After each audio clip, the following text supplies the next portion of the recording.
President Trump has just demanded a jaw-dropping $25 billion from Canada to shore up America's flagging defense budgets.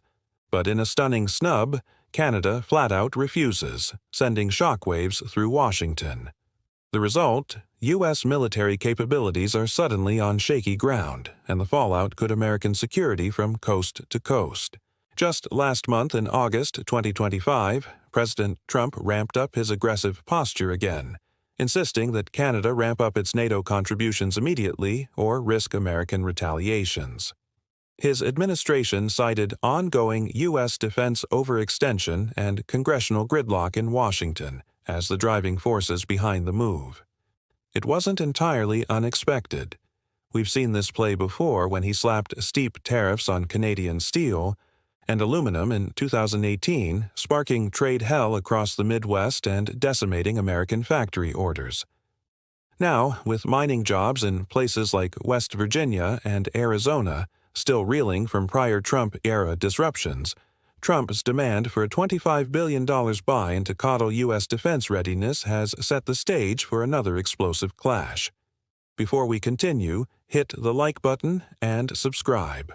It's the easiest way to support the channel, and you wouldn't want to miss what's coming up next. Let's dive in. In a move that stunned Capitol Hill and rattled Pentagon offices from Washington, D.C. to San Diego, President Trump has demanded that Canada pony up a staggering $25 billion in defense funding, citing America's overextended military posture and the urgent need for allies to step up. Trump framed it as non-negotiable. Canada must dramatically increase its NATO contributions now, but Prime Minister Mark Carney didn't blink. In response, Ottawa announced it would indeed boost defense spending, accelerating its pledge to meet NATO's 2% GDP target this year by investing in military vehicles, drones, Arctic surveillance, and ammunition. Yet, he also firmly rebuffed Trump's ultimatum and calls to undermine Canadian sovereignty. Even amid tensions, Carney made clear Canada remains a proud independent nation with or without absorbing a $25 billion Washington demand. His government called Trump's demand unprecedented and underlined that sovereignty comes before subservience. This bold Canadian refusal marks a dramatic escalation, one that has suddenly placed American defense plans in a jittery spotlight from Fargo to Fort Bragg. In the heartland of America, in places like Wyoming and West Virginia, the fallout from this diplomatic meltdown is already being felt. Trump's bombastic demand for $25 billion from Canada, met with a historic and resolute refusal, has left U.S. defense planners scrambling. And while the White House spins this as a bold move, the reality on the ground tells a starkly different story. Uncertainty now ripples through the supply chains of key defense industries. Texas-based manufacturers who relied on Canadian precision parts and minerals like cobalt, nickel, and rare earths are now grappling with orders stuck in limbo. In Missouri, a major supplier of alloys for military-grade steel faces delays as its Canadian inputs are tied up amid stalled orders. Meanwhile, in Alaska, military bases that once forecast strong contract renewals now face indefinite postponements. Procurement chiefs are reviewing upcoming bids with increased caution, fearing that Canada's refusal may trigger a domino effect: shortages in raw materials, canceled contracts, and shrinking budgets. In communities across Appalachia and the Great Lakes region, workers are bracing for layoffs. In Ohio, a union representative from a mining equipment plant expressed alarm. "If Canada shuts the door, our jobs shut too." The plant supplies rail systems that transport iron ore, now facing uncertain freight forecasts due to diplomatic unease. Electronics factories in Michigan and Oregon reliant on rare earths warn of production delays. One plant manager in Detroit noted, "Without Canadian supply guarantees, we may have to idle lines and lay off workers sooner than planned." Energy producers in Arizona and New Mexico, dependent on Canadian uranium and lithium, are staring down rising prices. Already, volatile markets are reacting fast. Traders on the Chicago Mercantile Exchange report a sharp uptick in futures for uranium and rare minerals. That means higher cooling generation costs for nuclear plants and pricier lithium-ion batteries, translating to potential hikes in power bills and electric vehicle prices. From U.S. automakers in Detroit to electronics firms in Silicon Valley, the scarcity of metals like nickel, cobalt, and rare earths is tightening deadlines. Automakers say certain high-performance EV components may need to be re-engineered using alternative materials, an expensive and risky pivot. And in Seattle, consumer electronics makers are bracing for delays. One executive lamented, "Without Canada stepping up, production lines are at risk, and so are U.S. consumer tech jobs." Pentagon officials quietly expressed concern that this diplomatic rift may degrade military readiness. If Canada, historically a key partner in NORAD and NATO, refuses deeper cooperation, it weakens U.S. defense in the north. Supplies for missile defense systems could become vulnerable. Aerial surveillance over the Arctic may become less efficient, and coordinated continental defense could be compromised. In Washington, lawmakers are already pushing back. During Wednesday's congressional hearings, senators blasted the administration's approach. One warned bluntly, "Our demand has turned into a crisis." Governors of states with defense-heavy economies are also pressuring federal lawmakers to mend diplomatic fences before more jobs vanish. Small business owners and supply chains tied to defense are holding their breath. A parts supplier in Pennsylvania said, "If Canada doesn't commit, we can't either," signaling possible layoffs or shutdowns. Consumers, too, face uncertainty. Rising prices on cars, electronics, and even power may become the new normal, marking this diplomatic breakdown as more than just political theater. One of the most insidious impacts is the message this sends globally. When allies resist pressure, and especially when they refuse in bold public ways, trust frays. U.S. military planners acknowledge this moment may embolden other partners to resist Washington's demands as well, potentially undermining future coalition efforts. NATO officials note Canada's move strengthens Europe's resolve to build independent defense capacity without relying on the U.S. Instability in commodity prices affecting energy, automotive, and electronic sectors. A weakening of military readiness at home. Political backlash mounting in Congress and state capitals, and the erosion of strategic trust among allies. What began as a demand for money has quickly escalated into a crisis that threatens both America's economy and its global standing. America is learning once again that allies are not mere satellites to be commanded, but sovereign states with their own strategies, markets, and ambitions. Canada's refusal to accept Trump's $25 billion demand is not just a budgetary dispute. It is a signal that Ottawa will not be strong into subsidizing Washington's defense posture. And this defiance reverberates far beyond the northern border. When Canada asserts independence, the entire architecture of NATO and North American security feels the tremor. To many observers, this is the loudest reminder yet that the old order, where the United States dictates the terms and partners comply, has begun to erode in plain sight.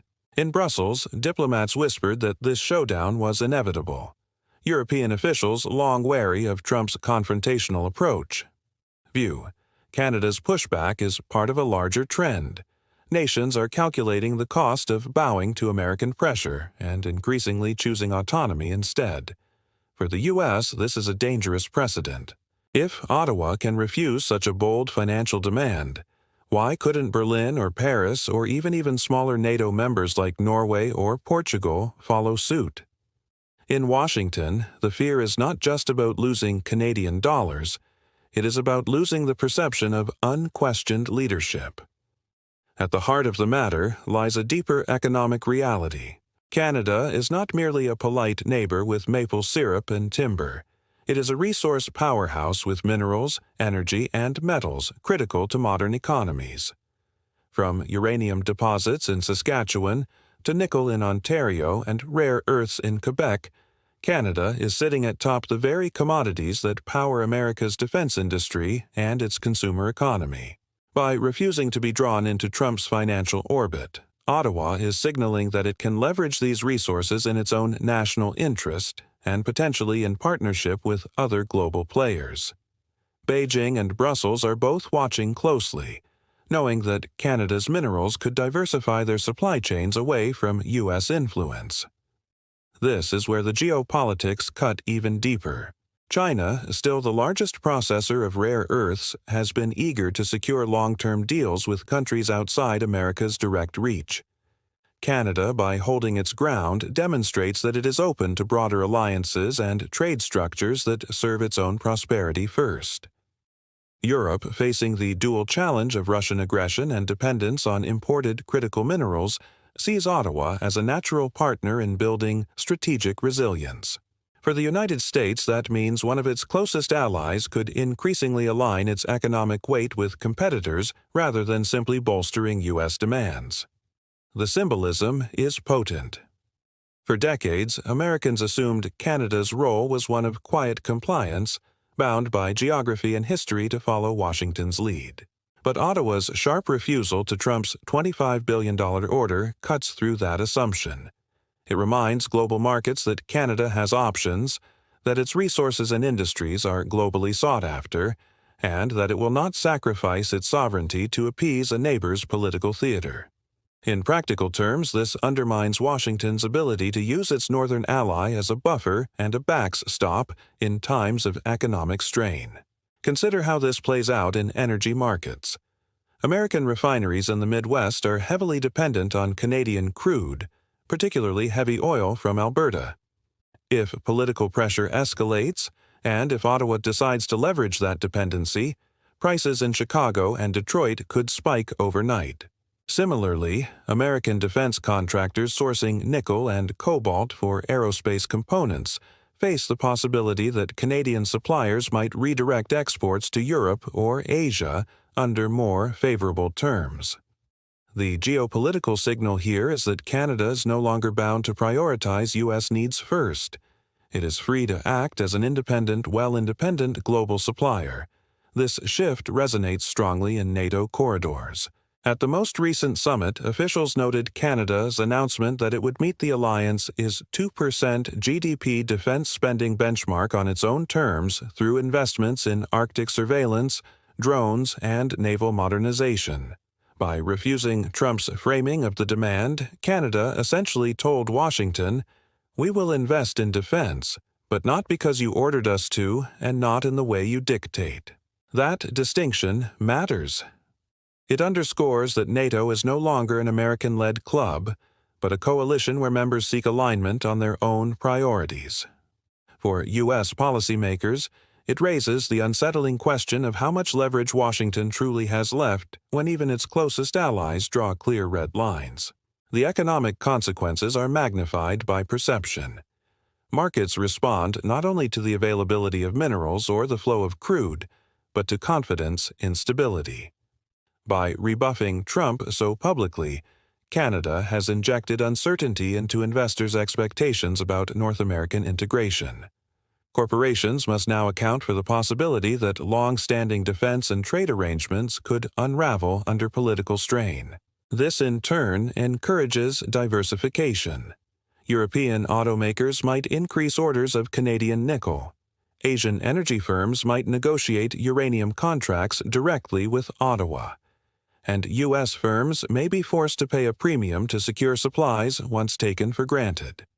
Each of these shifts chips away at the traditional U.S. advantage in commanding its hemisphere's resources, and the political optics are perhaps the most damaging of all.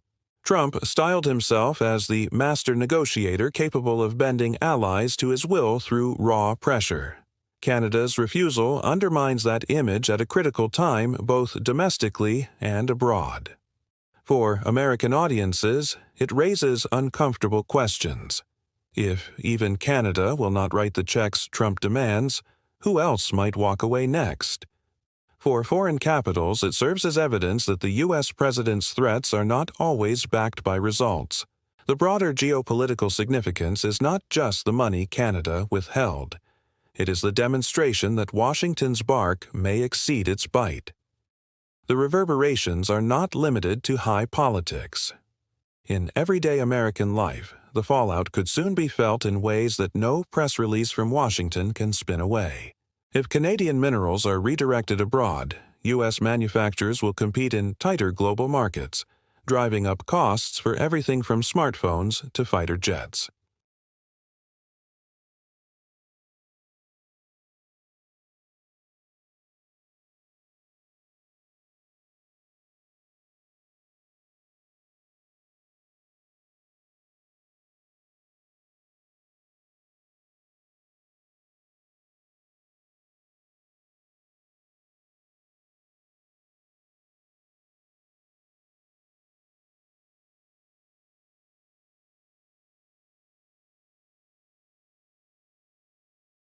And when the average American consumer sees higher sticker prices, the political narrative shifts from abstract geopolitical disputes to the dinner table, the factory floor, and the family budget. The refusal by Ottawa is therefore not only a strategic maneuver, it risks becoming a tangible reminder to American households that global leadership cannot be maintained by pressure alone. Internationally, Canada's stand provides a rare example of middle power resistance. In capitals across Europe, Asia, and Africa, leaders are paying attention. If Canada can refuse a direct financial order from Washington without immediate retribution, then smaller states may feel emboldened to chart their own course. This is especially relevant for NATO's eastern members who face constant balancing acts between U.S. demands and domestic priorities. For them, Ottawa's defiance creates precedent. Sovereignty does not dissolve simply because the White House insists. It is a subtle but powerful recalibration of what alliance politics actually means for the United States. The deeper concern is credibility. Alliances rely on the perception that America can coordinate, persuade, and, if necessary, enforce compliance. When a close ally refuses outright, it chips away at that aura. The signal to adversaries is unmistakable. In Moscow and Beijing, strategists are likely celebrating Ottawa's stance, interpreting it as evidence of fraying Western cohesion. Russian state media already frames the dispute as proof that NATO is splintering, and Chinese analysts highlight it as validation of their long-standing view that U.S. dominance is an irreversible decline. Whether or not those narratives are accurate, perception often precedes reality in global politics. Domestically, the strain also deepens. Trump's insistence on billing allies has always been a polarizing strategy, and Canada's refusal sharpens the debate. Supporters hail the demand as a necessary correction to decades of free-riding, while critics warn it is eroding the very partnerships that make America stronger. For Congress, the refusal underscores the limits of presidential leverage. If Ottawa cannot be compelled, then other allies may calculate similar resistance, undermining the credibility of future American ultimatums.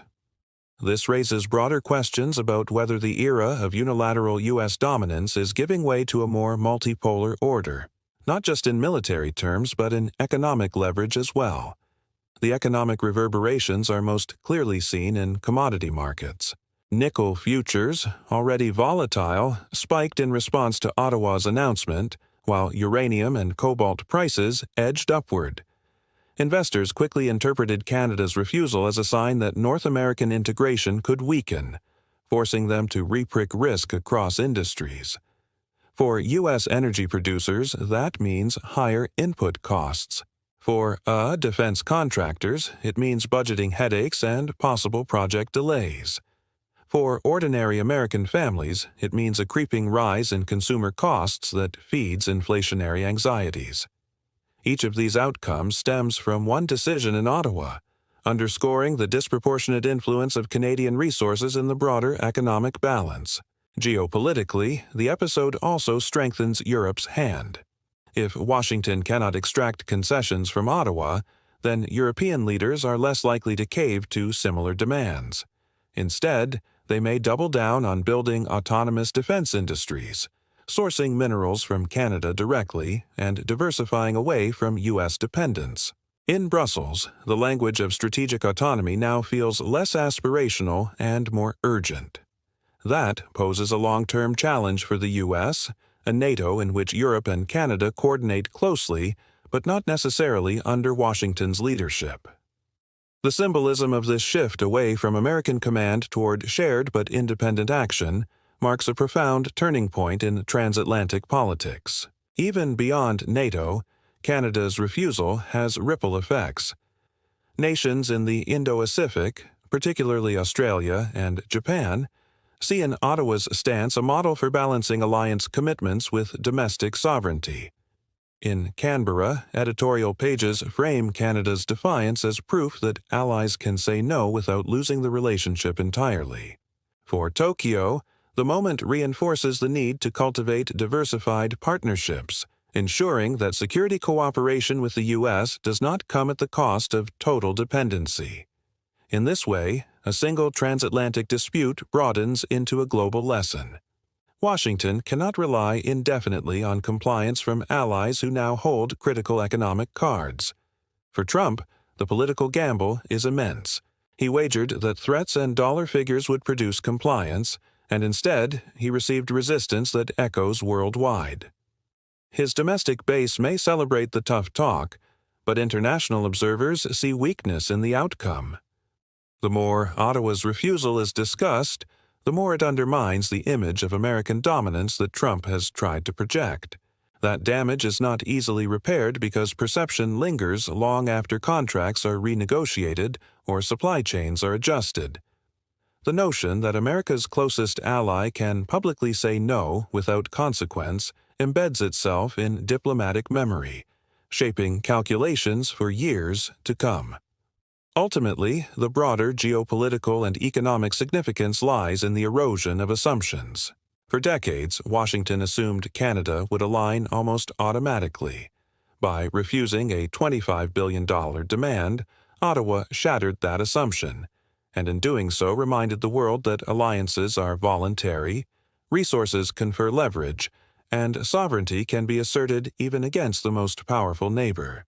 For the U.S., that means adjusting to a harsher reality.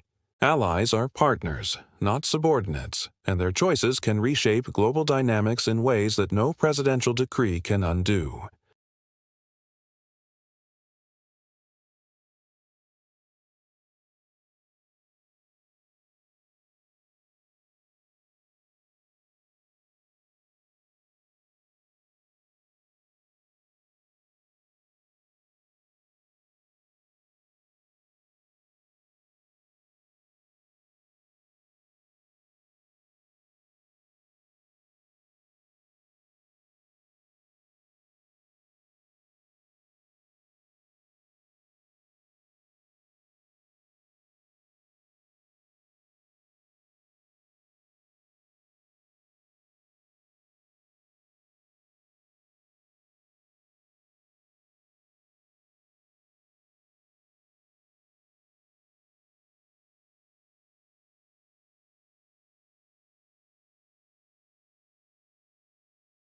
The crisis triggered by Trump's demand is therefore more than a budgetary standoff.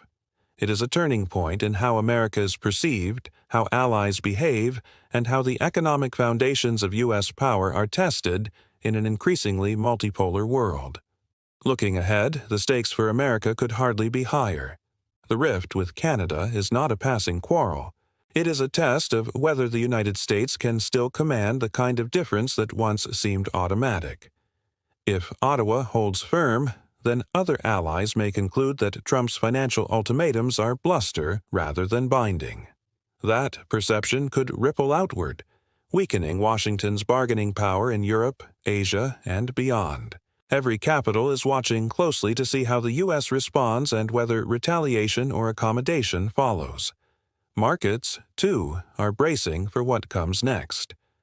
Analysts in New York and Chicago warned that continued uncertainty in the North American supply chain could push commodity prices even higher, particularly if Canadian resources are redirected to Europe or Asia under new long-term contracts. American automakers may face spiraling costs just as consumers begin to demand cheaper electric vehicles, while defense contractors risk falling behind on production schedules vital to national security. If that dynamic continues, the U.S. could find itself paying more to maintain the same capabilities, stretching budgets already strained by domestic political gridlock. Diplomatically, the White House has limited options. Retaliatory tariffs would likely spark an equal response from Ottawa, dragging both countries back into a trade war that punishes workers on both sides of the border. Attempting to isolate Canada within NATO would be self-defeating since Europe is eager to welcome Ottawa as a partner in its push for strategic autonomy. The most likely course is a tense period of recalibration where Washington quietly searches for leverage while Ottawa strengthens ties elsewhere. That kind of slow diplomatic erosion rarely makes headlines, but it is precisely how influence fades over time. For Canada, the future looks comparatively brighter. By refusing Trump's order, Ottawa positions itself as a defender of sovereignty in the face of American pressure. That stance could win it new contracts, new diplomatic partnerships, and new respect on the global stage. Already, European leaders are signaling interest in Canadian minerals, and Asian economies are eager to deepen energy and technology cooperation. If those deals take shape, Canada will have transformed a political confrontation into an economic opportunity, one that strengthens its independence and reduces its reliance on Washington's goodwill. The long-term risk for the U.S. is that this crisis accelerates a structural shift already underway. The slow but steady fragmentation of global reliance on American leadership. Where once the world looked to Washington for coordination and security guarantees, today nations are building parallel networks, hedging against U.S. unpredictability. If America's closest neighbor can say no, others may feel empowered to do the same. Over the next decade, that could leave Washington facing a world where alliances are thinner, supply chains are diversified away from U.S. influence, and markets treat American political demands as one factor among many rather than the decisive word. For ordinary Americans, the future may be measured less in abstract geopolitical terms and more in lived experience. Rising prices on